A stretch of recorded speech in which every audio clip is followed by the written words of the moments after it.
I never imagined that a simple yoga class would change everything. The way he positioned my body, guiding each movement with such careful attention, made my breath catch in ways I hadn't felt in years. His hands were warm, steady, knowing exactly where to apply pressure to help me release tension I didn't even realize I was carrying. When he whispered, "Let yourself go completely," I felt something awaken inside me that had been dormant for far too long. Before we begin, if you're enjoying this story so far, please hit that like button and subscribe. It really helps the channel grow, and trust me, you won't want to miss what happens next. Now, let's continue. At 66, I thought I knew everything about my body. The aches, the limitations, the way certain movements sent sharp reminders through my joints that I wasn't 20 anymore. That's what led me to the evening yoga class at the little studio downtown. Doctor's orders, really. "You need to stay flexible, Martha," he'd said, scribbling down the recommendation like it was any other prescription. "Find something gentle, something that won't strain you." I'd imagined a room full of other women my age, all of us moving slowly through basic poses, maybe sharing stories about grandchildren afterward. What I found instead was Jake. He stood at the front of the dimly lit studio, tall and lean with silver threading through dark hair that caught the soft light from the candles scattered around the room. There was something magnetic about his presence, the way he moved with fluid grace that seemed to defy his 68 years. When he spoke, his voice carried a warmth that seemed to wrap around each student individually. "Welcome," he said, his eyes finding mine as I settled onto my mat in the back row. "Tonight we focus on awakening the body's natural wisdom." The class began simply enough. Basic stretches, gentle movements designed to ease us into the practice. But Jake's approach was different from anything I'd experienced. He didn't just demonstrate poses. He moved through the room, offering gentle corrections with hands that seemed to understand exactly what each body needed.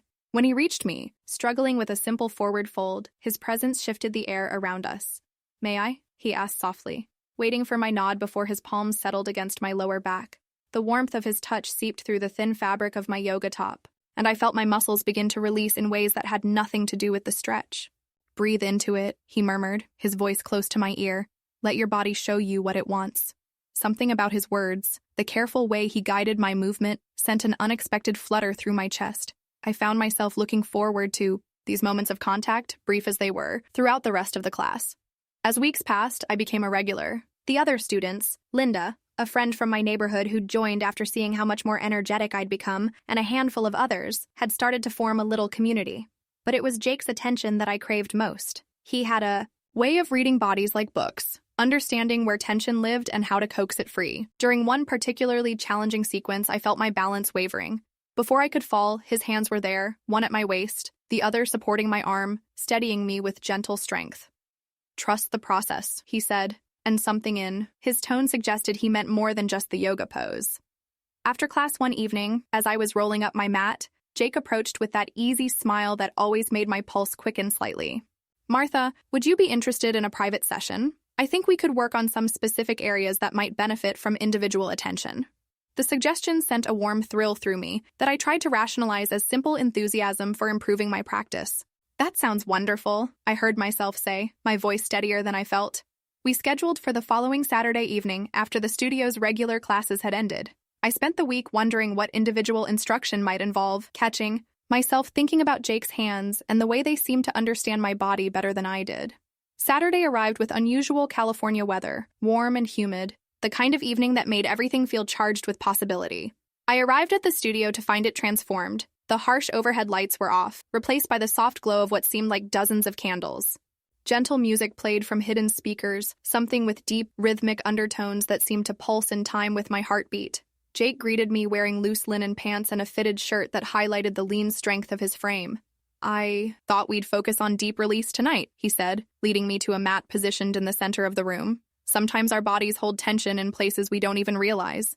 He began by having me lie flat, guiding me through breathing exercises that seemed designed to quiet my mind and heighten my awareness of physical sensation. His voice was hypnotic, each instruction delivered with gentle authority that made it easy to surrender to his guidance. "Let your shoulders melt into the mat," he instructed, his hands settling on either side of my neck. "Feel the weight of the day leaving your body." His touch was firm but tender, fingers working along the tight muscles of my shoulders and neck with practiced skill. I'd had massages before, but this felt different, more personal, more attuned to my specific needs. When his thumbs found a particularly tense spot at the base of my skull, I couldn't suppress a soft sound of relief. Good, he murmured approvingly. Let yourself respond naturally. As his hands worked lower, tracing the curve of my spine through my yoga top, I felt layers of tension I hadn't even known I was carrying begin to dissolve. But something else was building in its place. A warm, liquid awareness that seemed to flow from every point of contact. Your body is telling me where it needs attention, Jake said, his palms pressing gently against my lower back. Are you comfortable if I work more deeply here? I nodded, not trusting my voice. His hand slipped beneath the hem of my top, skin meeting skin for the first time. The contact sent electricity racing through me, and I had to bite my lip to keep from gasping aloud. Jake's touch was reverent, exploratory, mapping the landscape of my back with infinite patience. When his fingers found knots of tension, he worked them with gentle persistence until they released, each small victory accompanied by waves of sensation that seemed to spread throughout my entire body. Turn over, he said eventually, his voice slightly rougher than before. I obeyed, suddenly hyper-aware of my breathing, of the way the candlelight played across Jake's features as he looked down at me. There was something different in his expression now, a heat that hadn't been there at the beginning of our session. Your heart center holds a lot of stress, he observed, his hands hovering just above my chest. May I help you release it? When I whispered yes, his palms settled over my heart, the weight of them both grounding and electrifying. I could feel my pulse against his skin, rapid and fluttering like a bird's wing.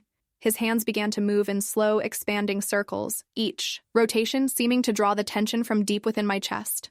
The sensation was unlike anything I'd ever experienced, part therapeutic touch, part something far more intimate. My breathing grew shallow as his hands traced patterns that seemed to awaken nerve endings I'd forgotten I possessed. You're very responsive, Jake observed, his voice warm with approval. Your body knows what it needs. One of his hands remained over my heart while the other began to work along my ribs, fingers tracing the spaces between bones with delicate precision. When he reached the sensitive area just below my chest, I couldn't contain the soft exhale that escaped my lips. That's it, he encouraged. Don't hold back. His hands continued their exploration, finding places where tension lived and coaxing it free with touches that grew progressively more intimate. When his fingers brushed along the sensitive skin of my inner arms, I felt my body arch slightly toward his touch.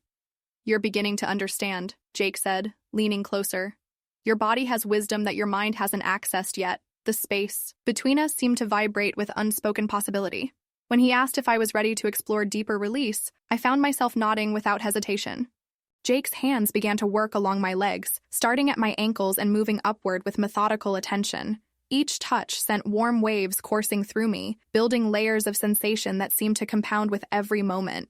Flexibility isn't just physical, he murmured as his hands worked higher. It's about opening to new experiences, new ways of being in your body. When his fingers reached the sensitive skin of my inner thighs, I felt my breathing become uneven. The touch was therapeutic, professional, yet charged with an undercurrent that made my entire body hum with awareness. Your body is telling me it's ready for deeper work, Jake said, his eyes meeting mine. Do you trust me? The question hung in the candlelit air between us. Looking into his eyes, seeing the genuine care there alongside something hungrier, I realized that trust wasn't the issue.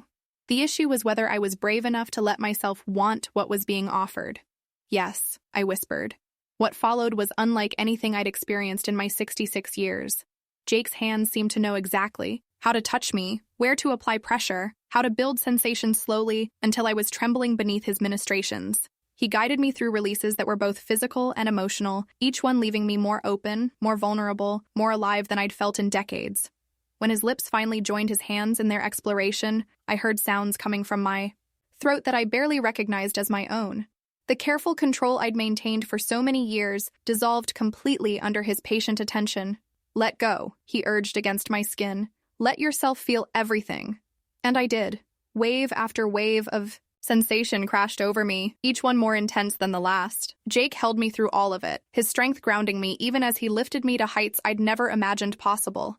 By the time we finally separated, my body felt completely transformed, loose, languid, awakened in ways that made me want to laugh and cry simultaneously. Jake pulled me close, his own breathing uneven, his skin warm and slightly damp.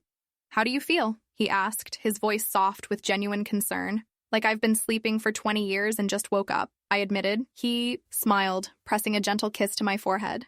Your body has so much wisdom to share, if you're willing to listen.